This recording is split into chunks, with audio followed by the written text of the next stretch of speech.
Inna sanulqi 'alaika qawlan tsaqila. Ini kalimat ditujukan kepada Rasulullah Muhammad sallallahu alaihi wasallam.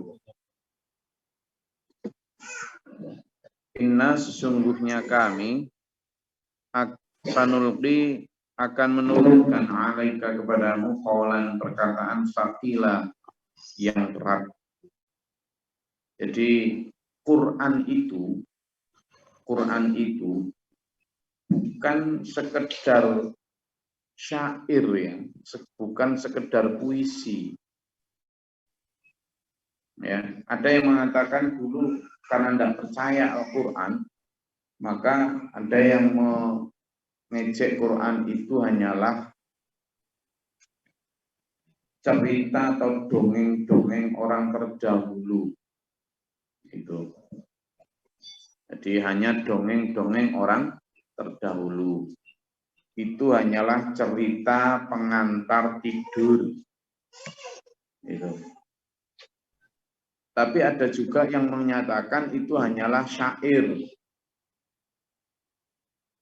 Memang karena yang lebih halus tidak ngolok langsung, tapi mengatakan itu hanyalah syair. Karena memang kata-kata yang ada dalam Al-Quran itu kan tersusun rapi, kemudian dengan rima kata seperti pantun begitu loh, Quran itu. Sehingga ada yang menyatakan itu. Tetapi Quran itu sebenarnya lebih dari itu. Quran itu adalah qaulan tsaqila, perkataan yang berat. Berat maksudnya bagaimana? Berbobot. Iya, seandainya ditimbang satu huruf Quran itu lebih besar, lebih berat nilainya daripada dunia seisinya. Satu huruf saja lebih. Karena ini firman Allah, bukan perkataan manusia. Makanya kalimat yang ada di dalam Al-Quran itu sangat berharga kalau kita tahu. Kalau kita tahu, ini bukan hanya sekedar kalimat yang kemudian dilakukan gitu, enggak ya. Ini kalimat yang isinya adalah dunia seisinya lebih, enggak ada apa-apanya. Makanya Rasulullah Muhammad SAW sampai mengibaratkan dunia seisinya ini ibarat sayap nyamuk, ringannya. Tapi manusia kadang melihatnya itu sebagai sesuatu yang sangat berat gitu. Karena tidak punya perbandingan. Karena tidak punya pandangan lain, sudut pandang akhirat tidak punya. Coba kalau punya sudut pandang akhirat. Quran ini sudut pandang dunia akhirat. Karena itulah di sini disebut sebagai qaulan tsaqila, perkataan yang berat. Ya. Itu yang pertama di ayat yang kelima. Lalu ayat yang keenam, ayat yang keenam belum. Ini lagi-lagi menegaskan apa yang sudah kita bahas sejak kemarin tentang fadilah, tentang keutamaan sholat tahajud. Bagaimana tahajud itu sangat dianjurkan, tidak hanya lewat firman Allah, tetapi juga dikuatkan dengan sabda Nabi, tapi juga dikuatkan dengan contoh praktek Nabi. Bahwa Nabi hampir tidak pernah meninggalkan sholat tahajud. Lah kok bisa-bisanya ada Gus ulama, kiai atau ahli agama yang malah menyarankan kita untuk tidak terlalu sering tahajud. Hanya berdasarkan kitab atau penafsiran keahliannya. Misalnya dalam ayat ini. Inna nasyi'atal laili hiya asyaddu waqa'an.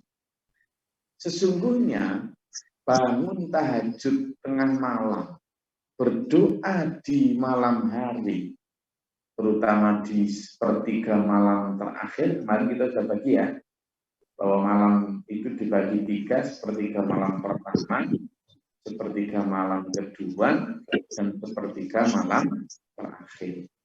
Rasulullah Muhammad Shallallahu Alaihi Wasallam itu terbiasa tahajud itu di sepertiga malam terakhir. Kalau Nabi Daud membagi malam itu jadi dua, seperdua malam untuk istirahat, seperdua malam untuk ibadah. Nah, sepertiga malam terakhir inilah yang berat memang, tetapi di situ disebut oleh Allah, dia asyaddu wad'an. Apa maksudnya asyaddu wad'an? Malam itu lebih kuat dalam hal mengisi jiwa itu. Jadi lebih apa? Bacaannya itu wa mutilah, dan Nabi terkesan dalam hal bacaan di waktu itu. Kita itu sering saya sampaikan, di malam hari itu waktunya orang tidur, ya, waktunya orang ngorok, waktunya orang istirahat. Lalu kita dipanggil oleh yang mencintai kita dan yang kita cintai, Allah. Coba kau bangun malam itu menghadapku. Ada satu hadis bahwa Allah itu di sepertiga malam terakhir itu turun ke langit yang paling bawah untuk menemui hamba-hambanya yang bertahajud. Ya, tentu jangan dibayangkan Allah lalu turun tangga begitu, bukan ya. Tetapi Allah memberikan peluang jauh lebih besar, jauh lebih dekat kepada orang yang memohon di malam hari. Berarti apa dulu? Kalau begitu, disitulah yang dimaksud Allah dengan ini. Asyaddu waba'an wa aqwamu qila. Di situ ucapan sampean itu jauh lebih berkesan, jauh lebih apa? Kalau orang Jawa bilang itu mandi. Mandi itu mandi. Lebih apa? Istajab ya, lebih mustajab. Lebih mustajab. Lebih didengar Allah lah. Karena apa? Pada saat itu kebanyakan orang tidur, hanya Bapak Ibu yang bangun. Sehingga istilahnya misalnya di satu desa gitu ya, ada 2.000 orang di situ. Harusnya malam hari itu semua 2.000 orang itu dijatah Allah satu paket sembako misalnya, atau satu paket rahmat. Ternyata 2.000 paket yang sudah disediakan Allah itu, yang bangun hanya 2 orang yang ngambil. Berarti 2.000 paket tadi diambil oleh siapa? Oleh 2 orang itu. Gitu. Nah gimana Gus kalau 2.000 orang itu bangun semua? Ya ditambah lagi sama Allah sekian puluh ribu lagi. Begitu loh. Jadi itulah kenapa di sini disebut sebagai asyaddu wab'an wa aqwamu qila. Nah kalau Allah saja sampai ngiming-ngiming kayak gini, kemarin dalam surat Al-Isra ya, itu kan diiming-iming dengan apa? Maqamam mahmudah, tempat yang terpuji. Sekarang diiming-iming lagi dengan apa? Asyaddu wab'an wa aqwamu qila. Kamu itu kalau tahajud itu jauh lebih terkesan dalam mengisi jiwa, lebih kuat dalam mengisi jiwa, dan bacaan atau doamu itu jauh lebih mustajab, lebih terkesan. Ini iming-iming, ini tawaran dari Allah. Sampai Allah nawarkan kayak gitu kan berarti menunjukkan pentingnya tahajud. Lah kok kemudian ada yang sampean malah dilemahkan biar nggak tahajud, gimana? Nggak habis pikir saya. Iya.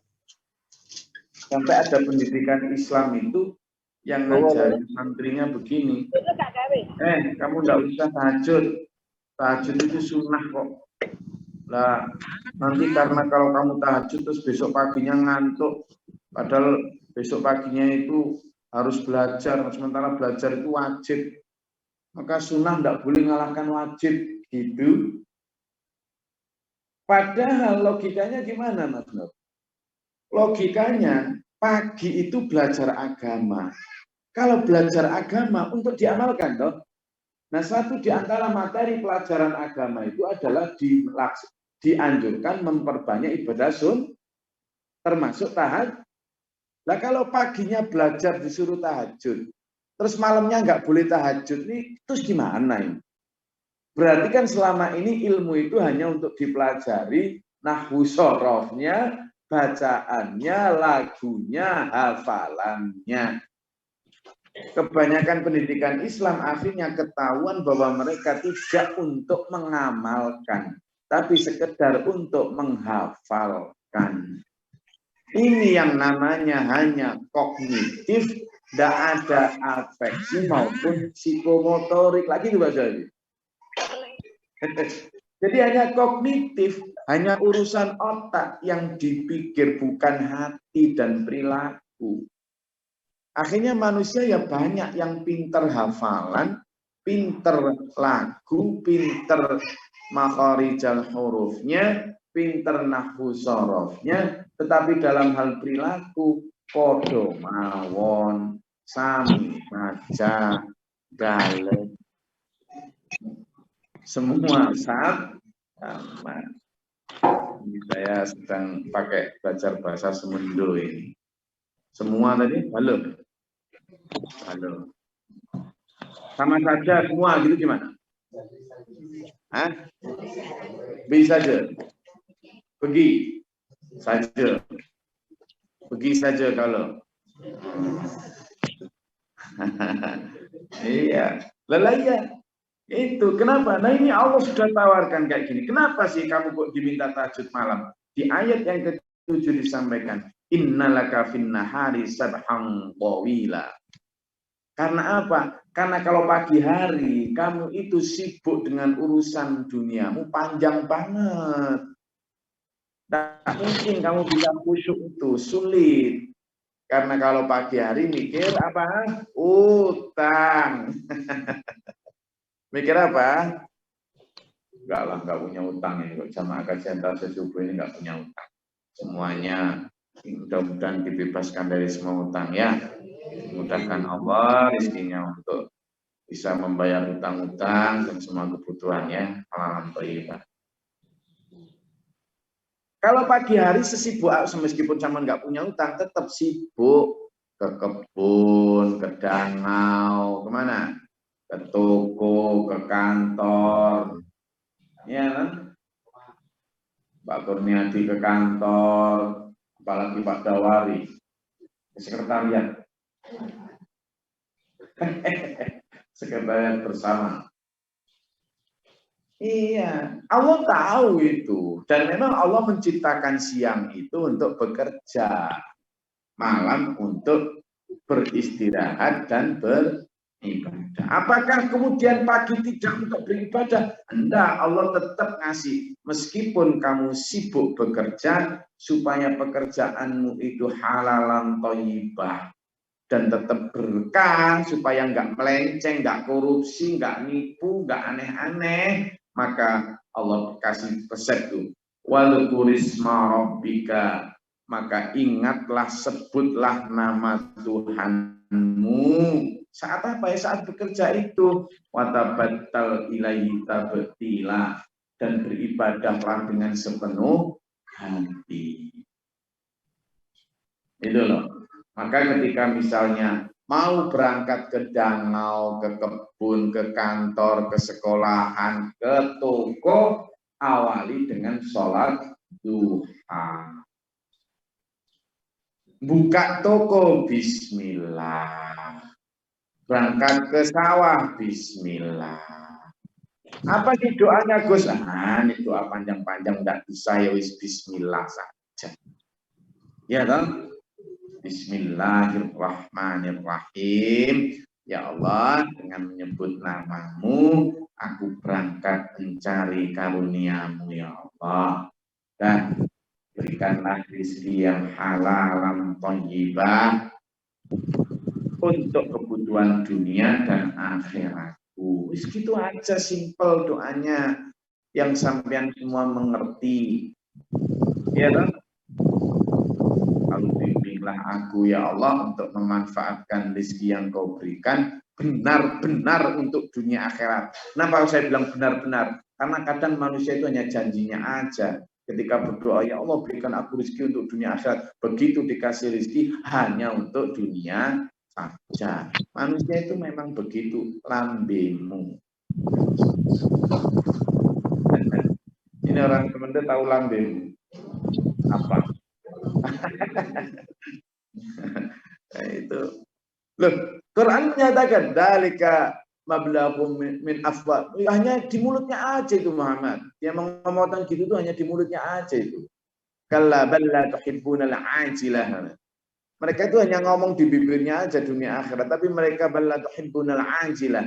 Mereka itu lebih mencintai yang al-ajilah, dunia itu enggak, mereka ngomong dunia akhirat itu hanya di bibir kata Allah. Nah, maka ketika berangkat bekerja begitu aja. Ini yang disebut dengan wadhkurisma rabbika. Sebutlah nama Allah. Makanya Pak Guru Mohtar ngajarin kita di SPMA untuk apa? Wirid 100.000 itu untuk melatih kita supaya bisa zikir. Wirid itulah pekerjaan mulut toh. Bismillah, bismillah, bismillah, subhanallah, subhanallah, subhanallah, alhamdulillah. Zikir itu pekerjaan hati, mengingat. Kalau sudah dalam hati nanti enak. Ia mau waqu'uda wa ala junubihim, ketika duduk, berdiri maupun berbaring itu ingat Allah. Kalau sudah ingat Allah pas metik kopi cetek, metik kopi itu sambil bismillah, bismillah. Alhamdulillah, alhamdulillah. Begitu. Sehingga yang dipetik ini barokah. Dapat sedikit, Bapak Ibu akan qanaah. Qanaah itu terima. Dapat banyak, gak akan serakah. Tetap akan ingat Allah. Begitu. Karena apa? Ketika proses metik kopi, proses ngitung laba toko, proses ngitung gaji kantor, itu dengan banyak wal kurisma rabbika. Ya, itu loh. Ini ajaran sederhana, tapi enggak diamal-amalkan kok. Wangel. Ya, padahal simpel. Goreng, kerupuk, masak nasi, sambil apa? Bismillah. Gitu aja simpel toh. Tapi enggak sambil ngerasani orang. Ya, nah gini. Allah tahu bahwa kalau kita an-nahar, fin-nahar, sabhan tawila, sibuk dengan kesibukan yang panjang, maka Allah memberi tips, memberi resep supaya tetap bisa ingat Allah. Apa? Ingat Allah. Wadhkurisma rabbika. Ingatlah, sebutlah nama Tuhan. Nama Tuhan kita tadi Bismillahirrahmanirrahim. Oh, kalau sampean pernah bepergian satu mobil gitu misalnya dengan Pak Guru Mohtar, di mobil Bismillah, Bismillah, Bismillah, Bismillah, Bismillah, Bismillah, Bismillah, Bismillah, banyak banget.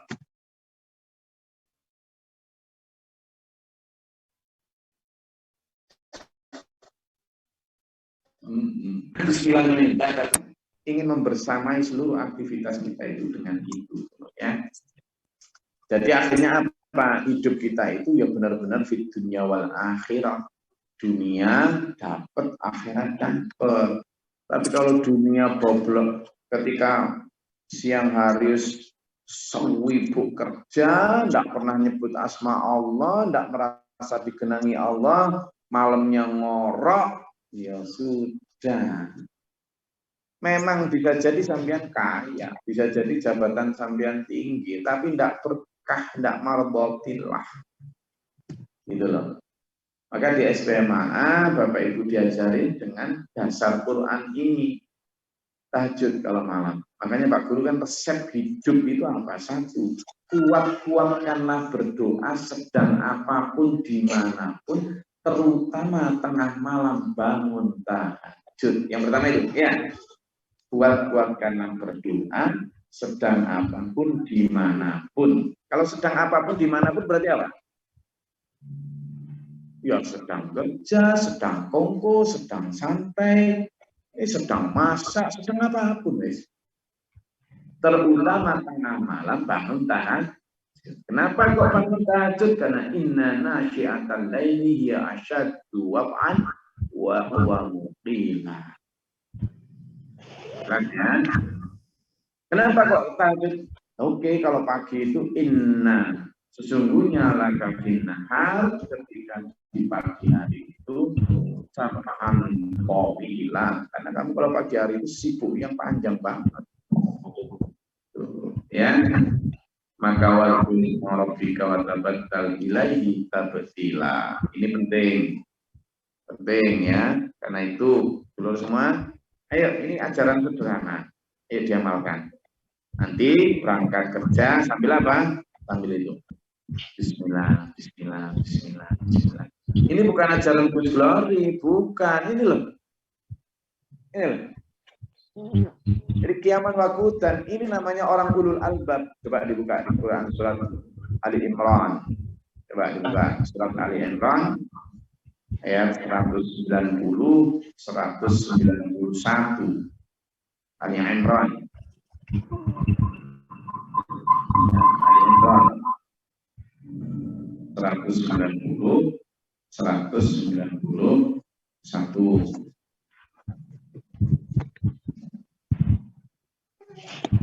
Ayo gantian yang belum pernah baca biasanya siapa Pak Surono, silakan. A'udzubillahi minasyaitonir rajim. Bismillahirrahmanirrahim. Sesungguhnya dalam penciptaan langit dan bumi dan pergantian malam dan siang terdapat tanda-tanda kebesaran Allah bagi orang-orang yang berakal, yaitu orang-orang yang mengingat Allah sambil berdiri, duduk, atau dalam keadaan berbaring. Dan mereka memikirkan tentang penciptaan langit dan bumi seraya berkata, ya Tuhan kami, tidaklah Engkau menciptakan semua ini sia-sia. Maha suci Engkau, lindungilah kami dari azab neraka. Shadaqallahul azim. Assalamualaikum warahmatullahi wabarakatuh. Ya. Waalaikumsalam warahmatullahi wabarakatuh. Jadi itu jelas tuh bahwa sesungguhnya dalam penciptaan langit dan bumi itu ada tanda-tanda kebesaran Allah untuk orang-orang yang berpikir, punya akal, ulul albab.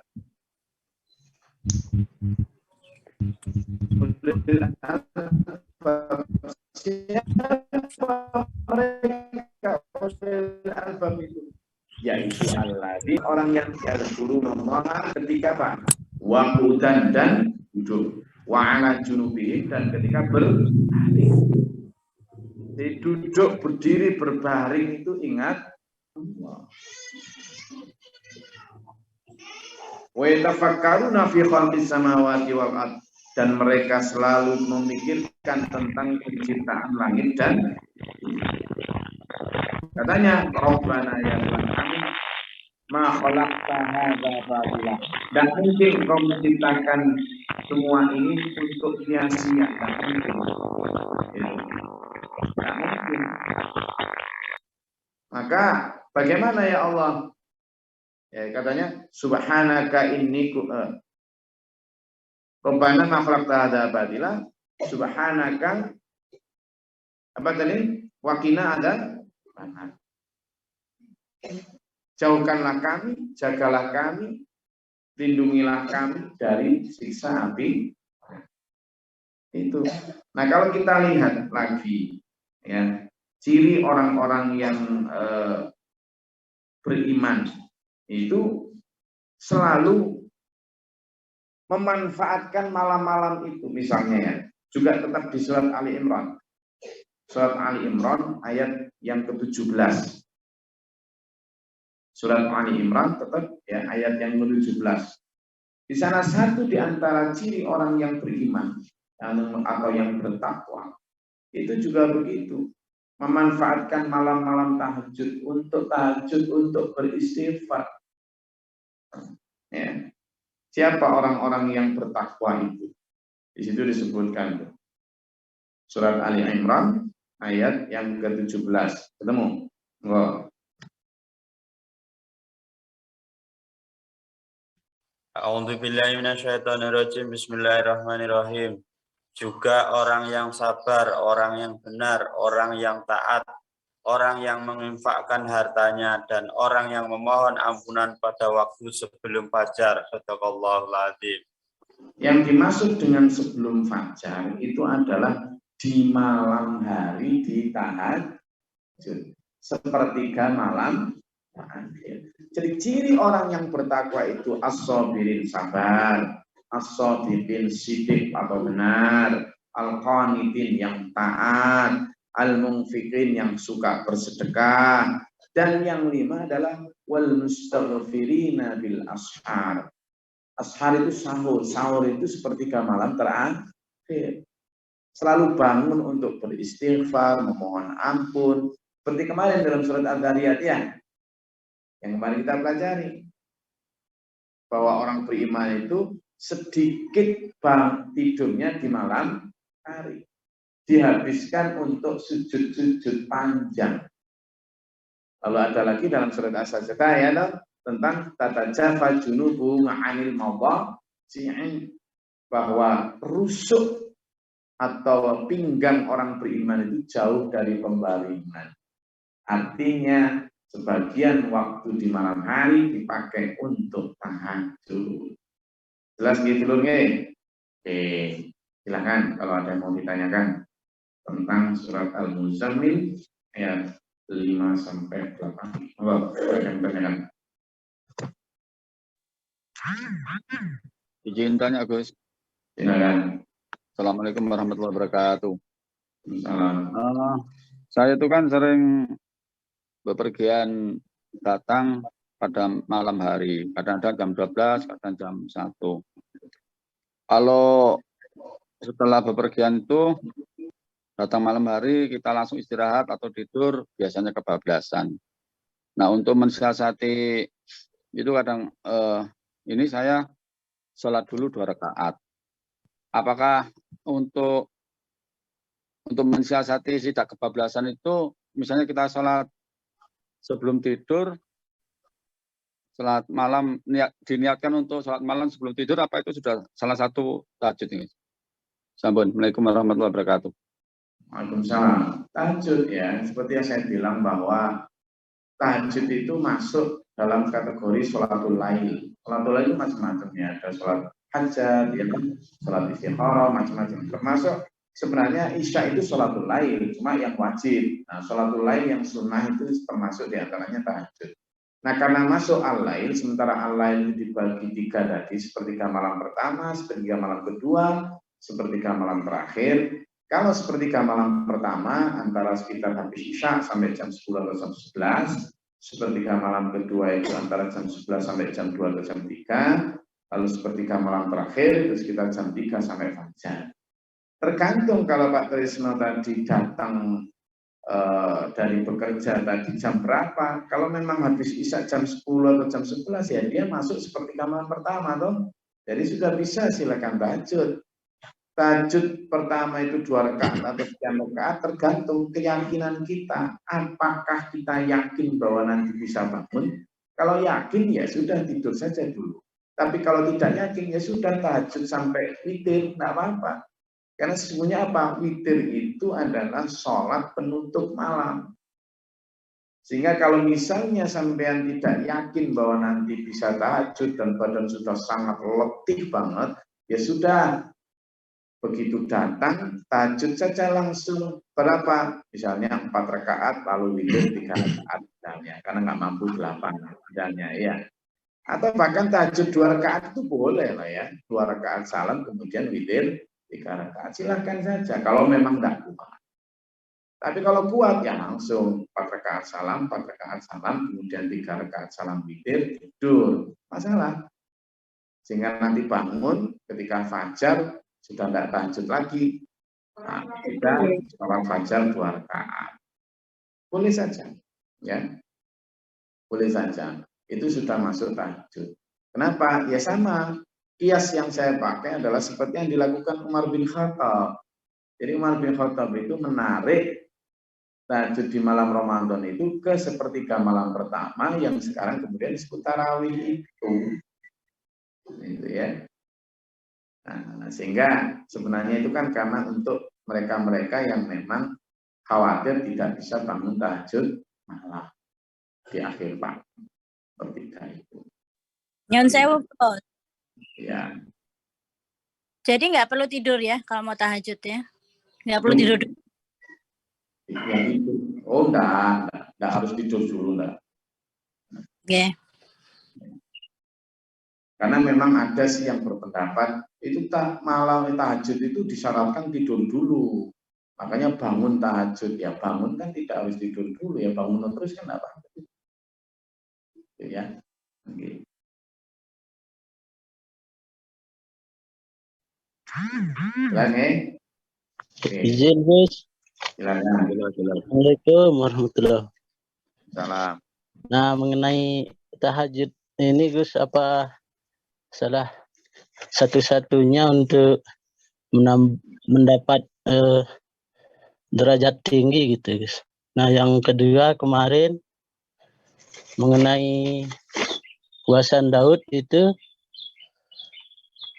karena pas saya ada teman saya ngomong, si Fulan lah contohnya, ayo minum, dia bilang sama saya lagi puasa.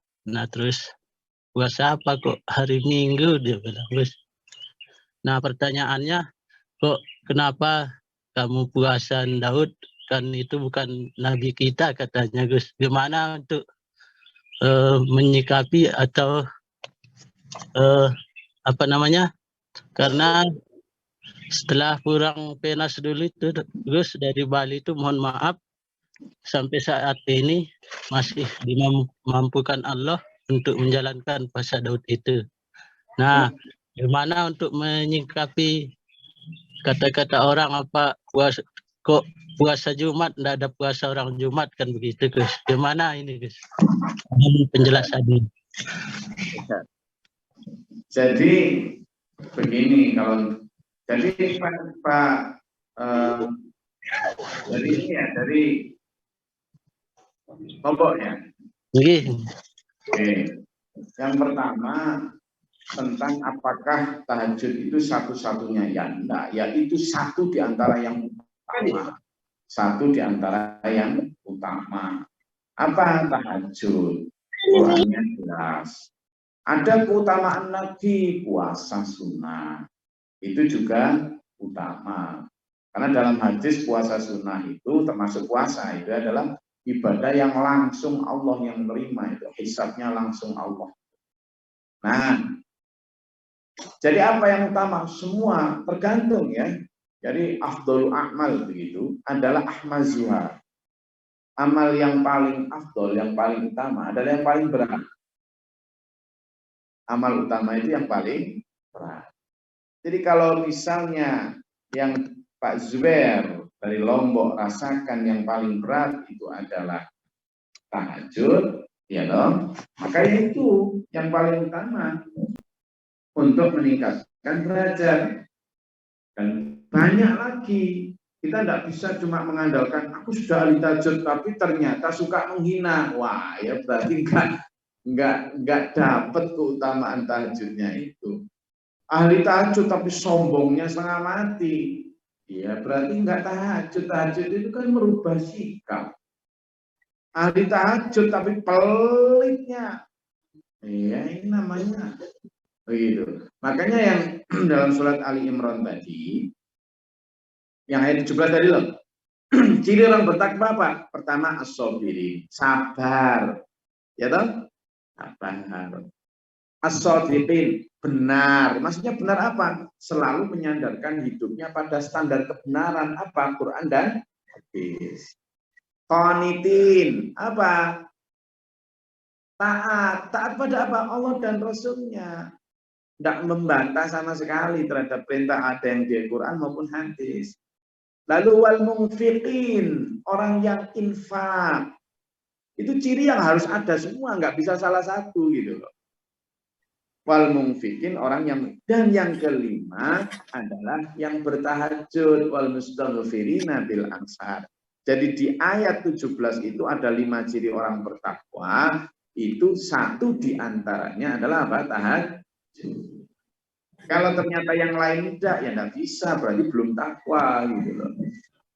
Yang kedua, kalau ditanya tentang kenapa Daud gitu, kalau baca orang Lombok itu nadanya gitu. Kenapa Daud? Ini kan Jumat.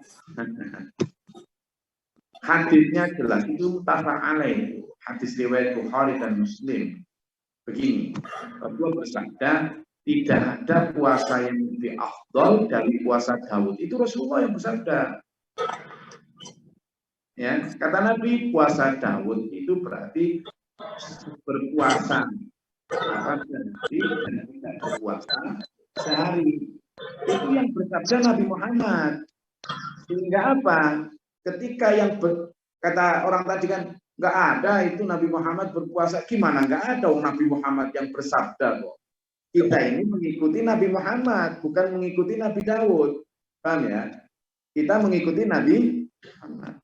Ikut Nabi Muhammad itu berarti ikut sunnahnya Nabi. Nanti jawab begitu. Ikut sunnahnya Nabi. Dan sunnah Nabi itu ada 4. Sunnah qauliyah atau perkataan Nabi. Sunnah fi'liyah itu tindakan Nabi. Sunnah takririyah itu adalah persetujuan Nabi. Sunnah hamiyah itu adalah cita-cita Nabi. Jadi ada 4. Suruh ngaji lagi mereka ya. Pertama, qauliyah berarti ucapan atau perintah Nabi. Hadis riwayat Sahih Bukhari dan Muslim ini perkataan Nabi menyatakan itu afdal. Lalu fi'liyah itu tindakan Nabi. Itu yang kita contoh. Lalu takririyah, misalnya ada sahabat yang melakukan satu amalan. Lalu Nabi mendiamkan, artinya setuju, tidak melarang, tapi juga tidak perintah. Ini boleh dijadikan dasar. Lalu sunnah hamiyah yang keempat, itu cita-cita Nabi yang mungkin belum terlaksana. Misalnya puasa di Muharram, 10 Muharram atau 9 Muharram. Itu juga gitu. Insya Allah tahun depan aku akan berpuasa ini. Tapi sebelum tahun depan ternyata Rasulullah sudah wafat. Ini sunnah hamiyah namanya. Maka itu boleh dijalankan. Gitu loh. Nah, puasa Daud itu jelas dasarnya adalah hadis. Derajat hadis yang paling tinggi itu namanya mutawatir. Lalu yang kedua adalah sahihaini atau muttafaq alaih yang diriwayatkan oleh Sahih Bukhari maupun Muslim. Dan hadis tentang puasa Daud itu diriwayatkan oleh Sahih Bukhari dan Sahih Muslim, sangat kuat, sahih sekali. Begitu Pak Zubair. Jadi ketika kita puasa Daud itu semuanya kita mengikuti sunnahnya Nabi Muhammad Shallallahu Alaihi Wasallam. Meskipun Nabi Muhammad mendasarkan itu pada sunnahnya Nabi dan